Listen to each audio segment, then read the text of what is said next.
Une semaine après les funérailles de Giovanni, Maria se trouvait dans la cuisine, une tasse de café à la main, essayant de trouver un semblant de normalité.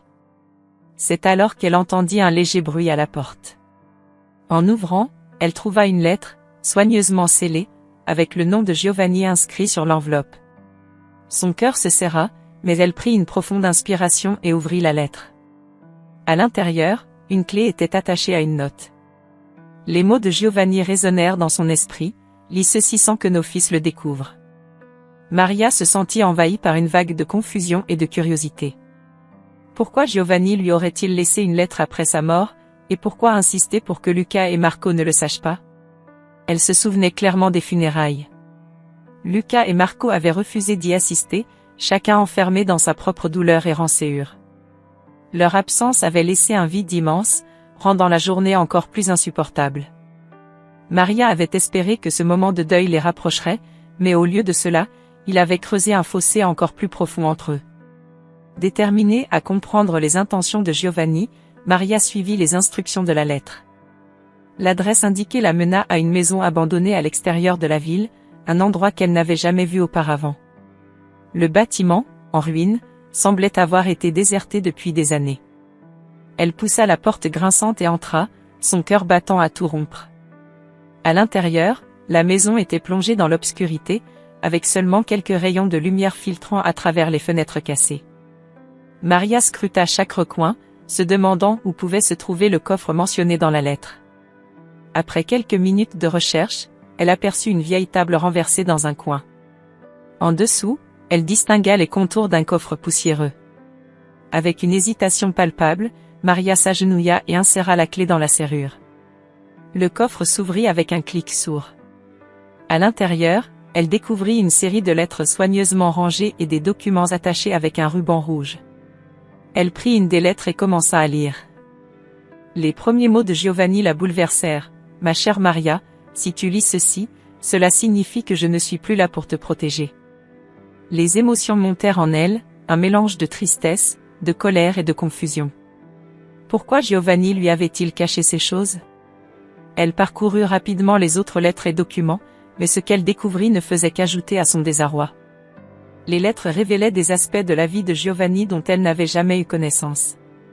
Perdue dans ses pensées, Maria se demanda comment elle allait gérer cette nouvelle réalité. Elle devait protéger ses fils de ces révélations choquantes, mais elle ne pouvait pas ignorer ce qu'elle avait découvert. Alors qu'elle sortait de la maison abandonnée, une détermination nouvelle prit racine en elle. Elle devait comprendre toute l'étendue des secrets de Giovanni et trouver un moyen de préserver l'intégrité de sa famille. De retour chez elle, Maria s'assit à la table de la cuisine, les lettres étalées devant elle. Elle savait que la route serait longue et semée d'embûches, mais pour l'amour de Giovanni et de leur fils, elle était prête à affronter cette tempête. Maria, assise à la table en bois de la maison abandonnée, ouvrit lentement la première lettre trouvée dans le coffre.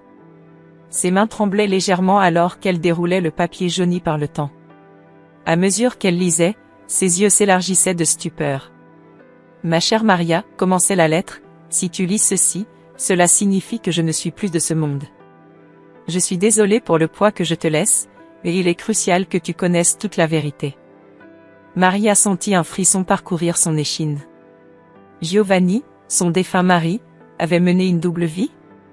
Elle continua la lecture, découvrant des détails sur des affaires douteuses auxquelles Giovanni était mêlé. Il y avait mention de transactions financières suspectes et de rencontres avec des individus dangereux. Giovanni avait accumulé des dettes colossales, mettant ainsi leur famille en danger sans qu'elle n'en ait jamais rien su. « Comment as-tu pu nous cacher tout cela, Giovanni ?» murmura Maria, les larmes aux yeux. Elle parcourut les autres documents dans le coffre, découvrant des preuves de la double vie de Giovanni. Il avait une deuxième famille, une autre femme et des enfants dont elle ignorait l'existence. Maria se sentait trahie, son cœur lourd de douleur et de colère. « Je ne peux pas croire que tu aies fait cela, » dit-elle à voix haute, comme si Giovanni pouvait l'entendre. « Comment ai-je pu être si aveugle ?» La tête pleine de questions et de doutes, Maria se demanda comment elle allait protéger ses fils, Luca et Marco, de cette vérité bouleversante. Les implications étaient immenses. Devait-elle tout leur dire? Comment allaient-ils réagir en apprenant que leur père n'était pas l'homme qu'ils croyaient? Elle prit une grande inspiration et se leva, décidée à confronter ses fils. Mais au moment de franchir le seuil de la maison abandonnée, elle s'arrêta, envahie par l'hésitation. Révéler toute la vérité risquait de briser définitivement leur famille. De retour chez elle, Maria trouva Luca et Marco dans le salon, chacun plongé dans ses pensées, l'atmosphère lourde de non-dits. Elle s'approcha d'eux, son cœur battant à tout rompre. « Luca, Marco, nous devons parler, dit-elle, sa voix tremblante. « Quoi encore, maman ?» répondit Luca, visiblement agacé. « Nous avons déjà assez de problèmes comme ça. »« Il y a des choses que vous devez savoir sur votre père, » commença-t-elle, choisissant soigneusement ses mots. « Des choses que vous ne pouvez pas imaginer. » Marco leva les yeux, intrigué. « De quoi parles-tu, maman ? Votre père, il n'était pas seulement l'homme que vous connaissiez. Il avait une autre vie, une vie qui nous a mis tous en danger. » Les deux frères échangèrent des regards perplexes. Maria sentait leur confusion et leur incrédulité monter. Comment pourrait-il jamais comprendre la complexité de la situation sans connaître tous les détails ? « Je ne peux pas tout vous dire maintenant, » dit-elle finalement, reculant légèrement. « Ce que j'ai découvert est trop lourd pour être partagé d'un coup. Mais je dois vous protéger, et pour cela, nous devons rester unis. » Luca se leva brusquement. « Maman, tu ne fais qu'ajouter à la confusion. Si tu sais quelque chose, dis-le nous, sinon, laisse-nous en paix. » Maria, luttant contre ses propres émotions, comprit qu'il serait trop risqué de tout révéler immédiatement. Elle devait d'abord trouver un moyen de sécuriser leur avenir avant de plonger ses fils dans cette tourmente. « Je vous promets que je vous dirai tout en temps voulu, » dit-elle doucement. « Mais pour l'instant, faites-moi confiance. Nous devons rester ensemble, peu importe ce qui arrive. » Marco, toujours assis, hocha lentement la tête. « D'accord, maman. Nous te faisons confiance. Mais ne nous cache rien trop longtemps. » Maria acquiesça, soulagée d'avoir au moins obtenu leur coopération préliminaire. Elle savait que le chemin serait ardu, mais elle était déterminée à protéger ses fils coûte que coûte. Maria retourna chez elle, l'esprit tourmenté par les révélations choquantes qu'elle avait découvertes dans le coffre. En franchissant le seuil de sa maison, elle entendit des voix élevées provenant du salon. Luca et Marco étaient en pleine dispute, leur voix résonnant à travers les murs. L'atmosphère était électrique, chargée de colère et de ressentiment. « Luca, tu ne comprends rien. Papa n'était pas l'homme que tu pensais, » s'écria Marco, les poings serrés. « Et toi, tu crois tout savoir, hein ? Ne me parle pas comme si j'étais un idiot, » répliqua Luca, les yeux flamboyants de colère. Maria s'avança prudemment vers eux, essayant de calmer la tempête qui faisait rage entre ses fils. « Luca, Marco, s'il vous plaît, arrêtez de vous disputer, » dit-elle d'une voix douce mais ferme. « Nous devons parler, il y a des choses que vous devez savoir. » Les deux frères se tournèrent vers leur mère, la colère toujours présente dans leur regard, mais adoucie par l'inquiétude. « Qu'est-ce que tu veux dire, maman ? » demanda Luca, son ton se radoucissant légèrement. Maria prit une profonde inspiration. « J'ai découvert des choses sur votre père, des choses que vous devez savoir. Mais avant tout, je veux que vous sachiez que je vous aime et que tout ce que je fais, c'est pour votre bien. » Marco fronça les sourcils. « Qu'est-ce que tu as découvert ? » Maria hésita un instant, cherchant les mots justes. « Votre père, il menait une double vie. Il avait une deuxième famille et était impliqué dans des affaires dangereuses. » Un silence lourd tomba sur la pièce. Les visages de Luca et Marco se figèrent, un mélange de choc et d'incrédulité se peignant sur leurs traits. « Quoi ? » s'exclama Luca. « Tu veux dire que papa nous mentait tout ce temps ?» Maria hocha lentement la tête. « Oui, et ce n'est pas tout. Il avait aussi accumulé des dettes colossales et s'était attiré des ennuis avec des gens dangereux. Mais il avait un plan pour nous protéger, un plan qui nécessite votre coopération. » Marco secoua la tête, comme s'il essayait de chasser les informations troublantes. « Comment est-ce que tu sais tout ça ?» Maria sortit une lettre supplémentaire de Giovanni, qu'elle avait trouvée dans le coffre. « Il m'a laissé cette lettre. Elle donne plus de détails sur ses activités et ses relations.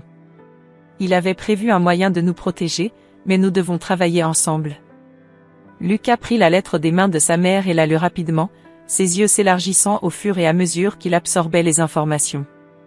C'est insensé, tout ça, comment papa a pu nous cacher ça? Maria posa une main réconfortante sur l'épaule de Lucas. Je sais que c'est difficile à croire, mais nous devons rester unis. Giovanni a fait des erreurs, mais il voulait nous protéger.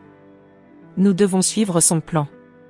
Marco croisa les bras, le visage sombre. Et quel est ce plan, exactement? Maria expliqua brièvement les grandes lignes du plan, soulignant l'importance de leur coopération pour échapper aux menaces et régler les dettes. Nous devons travailler ensemble, comme une famille. C'est ce que votre père voulait. Un silence tendu suivit ces paroles. Enfin, Lucas brisa le silence. D'accord, maman. Si c'est ce qu'il faut pour nous protéger, je suis prêt à coopérer. Marco acquiesça, bien que son expression restât sombre. Je suis d'accord aussi. Mais on doit être prudent. Ces gens sont dangereux. Maria sentit un poids se lever légèrement de ses épaules. Merci, mes fils. Ensemble, nous surmonterons cette épreuve. Les trois se regardèrent, un nouveau lien se tissant entre eux, forgé par la vérité et la détermination de protéger leur famille. Ils savaient que le chemin serait difficile, mais ensemble, ils étaient prêts à affronter les dangers qui les attendaient. Maria se tenait au milieu du salon, ses mains tremblantes serrant les lettres révélatrices qu'elle avait trouvées dans le coffre. Elle savait que le moment était venu de tout dire à Lucas et Marco. Le poids de la vérité pesait lourdement sur ses épaules, mais elle comprenait que garder ses secrets ne ferait qu'aggraver la situation. « Il est temps », murmura-t-elle pour elle-même, prenant une profonde inspiration avant de les appeler. « Lucas, Marco, venez ici. Nous devons parler. » Lucas et Marco, encore en froid l'un avec l'autre, se dirigèrent vers le salon, chacun manifestant une certaine méfiance. Maria les observa, ses fils, si semblables et pourtant si différents. Elle prit une chaise et s'assit, leur faisant signe de faire de même. « J'ai quelque chose de très important à vous dire », commença-t-elle, sa voix légèrement tremblante. « Ce que je vais vous révéler va changer notre vie à tous. » Marco fronça les sourcils. « Qu'est-ce que c'est, maman? Quoi encore? » Maria sortit les lettres de Giovanni et les posa sur la table devant eux. « Votre père, il avait une double vie. J'ai trouvé ces lettres et ces documents dans un coffre, comme il me l'a demandé dans la lettre que j'ai reçue après sa mort. » Lucas, visiblement irrité, se pencha en avant. « Qu'est-ce que tu veux dire, une double vie? » Maria leur expliqua tout, la deuxième famille de Giovanni, ses affaires douteuses, les transactions financières suspectes, et les dettes colossales. Les visages de Lucas et Marco passèrent de l'incrédulité à la colère alors qu'ils digéraient les informations. « Comment a-t-il pu nous faire ça ?» s'écria Marco, se levant brusquement. « Nous avons vécu dans un mensonge tout ce temps. » Lucas serra les poings. « Et maintenant, nous devons payer pour ces erreurs ?» Maria, sentant leur douleur, tenta de les apaiser. « Je sais que c'est difficile à accepter. Mais il y a plus. Giovanni a laissé une autre lettre, adressée directement à vous deux. » Elle leur tendit la lettre, que Lucas arracha presque de ses mains. Il l'ouvrit et commença à lire à haute voix. « Mes chers fils, je sais que ce que vous avez appris est choquant et que vous devez ressentir de la colère et de la trahison. Je ne vous demande pas de me pardonner, mais je vous implore de protéger votre mère. Les gens avec qui j'étais en affaires sont dangereux, et notre famille est en danger. J'avais prévu un plan pour nous protéger, mais cela nécessite votre coopération. Vous devez travailler ensemble, malgré vos différences, pour assurer la sécurité de Maria et la vôtre. Avec tout mon amour. Giovanni. » Un silence pesant suivit la lecture de la lettre. Lucas et Marco échangèrent un regard, leurs expressions un mélange de confusion et de détermination. « Nous devons protéger maman, » déclara Lucas finalement, sa voix ferme. Marco hocha la tête, bien que l'amertume soit palpable dans son regard. « Oui, nous devons suivre le plan de papa. Peu importe ce qu'il a fait, nous ne pouvons pas laisser ces gens nous atteindre. » Maria ressentit un soulagement mêlé à la tristesse en voyant ses fils se rallier à cette cause commune. « Merci, mes fils. Nous devons rester unis et forts. » Ils commencèrent alors à discuter des étapes à suivre. Lucas, avec ses compétences en finance, prit en charge l'examen des dettes et des transactions douteuses. Marco, avec son esprit pragmatique, se concentra sur les mesures de sécurité à prendre pour protéger leur maison et leur famille. Nous devons être prudents, conseilla Marco. Ces gens ne plaisantent pas.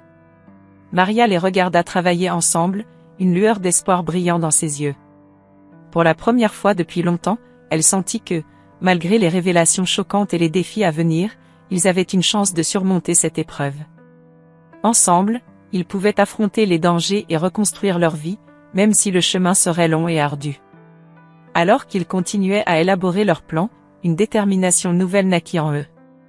Ils étaient prêts à affronter les menaces laissées par Giovanni et à protéger ce qui restait de leur famille. Alors que le plan se mettait en œuvre, Maria continuait de fouiller parmi les documents et les lettres laissées par Giovanni. Un matin, elle découvrit une autre lettre cachée, pliée de manière à se fondre dans la doublure du coffre. Ses mains tremblaient alors qu'elle ouvrait le parchemin, pressentant que son contenu pourrait contenir des informations cruciales. La lettre révélait que Giovanni avait un allié secret, un ancien ami de confiance nommé Antonio. Cet Antonio avait été une figure clé dans les affaires douteuses de Giovanni, mais il semblait également être celui qui l'avait poussé à chercher la rédemption. Giovanni écrivait « Antonio est la seule personne en qui j'ai confiance pour vous aider. Trouvez-le, il saura quoi faire. » Maria savait qu'il était impératif de trouver cet homme. Elle réunit Luca et Marco dans le salon, où la tension était palpable. Les souvenirs des révélations récentes et des disputes résonnaient encore entre les murs de la maison. « Mes fils, nous devons trouver Antonio, » déclara Maria d'une voix déterminée. « Votre père écrivait qu'il peut nous aider. » Luca fronça les sourcils, toujours méfiant. « Et comment pouvons-nous être sûrs qu'il est digne de confiance, maman ? » « Nous n'avons pas beaucoup de choix, Luca, » répondit Marco calmement.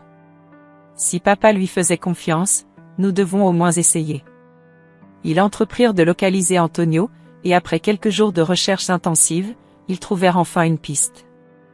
Il vivait dans une petite maison à la périphérie de la ville, discrète et éloignée des regards curieux. Maria, accompagnée de ses fils, se rendit chez lui. Antonio ouvrit la porte, et son visage se teinta d'une surprise mélangée à une profonde tristesse en reconnaissant Maria. Après les salutations initiales et une explication sommaire de leur situation, ils s'assirent dans le modeste salon d'Antonio. « Giovanni m'avait parlé de vous, » commença Antonio. « Il a toujours regretté ses erreurs et voulait corriger ses torts avant de partir. »« Pouvez-vous vraiment nous aider ?» demanda Marco, scrutant Antonio avec une intensité interrogative.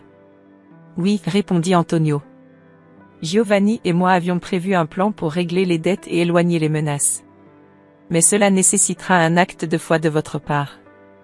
Luca, toujours sceptique, demanda « Quel genre de plan ?» Antonio sourit légèrement avant de répondre. Giovanni avait secrètement accumulé une fortune cachée. Il voulait s'assurer que vous auriez un avenir sûr, même après sa mort. Les yeux de Maria s'agrandirent de surprise. Une fortune cachée ? Comment est-ce possible ? Antonio expliqua que Giovanni avait investi dans des affaires légitimes et avait mis de côté une somme considérable, dissimulée sous le nom d'une société fictive. Nous devons accéder à ces fonds pour régler les dettes et assurer votre sécurité, ajouta-t-il. Luca et Marco échangèrent un regard. C'était une lueur d'espoir dans leur sombre réalité. « Et comment faisons-nous cela ?» demanda Marco. « Il y a des documents légaux et des procédures à suivre, » répondit Antonio. « Mais nous devons agir rapidement et discrètement. » Maria acquiesça, sentant un poids se lever de ses épaules. « Nous ferons ce qu'il faut, » dit-elle avec détermination. « Pour Giovanni, et pour nous. » Les jours suivants furent une danse délicate de précautions et de démarches légales. Antonio guidait la famille à chaque étape, utilisant son réseau de contacts pour accélérer le processus. La tension restait élevée, mais une lueur d'espoir commençait à poindre. Un soir, après une journée particulièrement éprouvante, Maria, Luca et Marco s'assirent autour de la table de la cuisine. « Nous y arriverons, » dit Maria, sa voix emplie d'une conviction nouvelle. « Giovanni a fait des erreurs, mais il a aussi fait tout ce qu'il pouvait pour nous protéger. » Luca prit la main de sa mère. « Nous sommes une famille, » dit-il doucement. « Et nous surmonterons cela ensemble. » Marco hocha la tête en signe d'accord. « Pour papa, » murmura-t-il. Antonio, observant la scène, sentit une chaleur réconfortante dans son cœur. Giovanni serait fier de vous, dit-il avec un sourire. Et je suis là pour vous, chaque pas du chemin. La tragédie de la double vie de Giovanni se transformait lentement en une histoire de rédemption et d'espoir.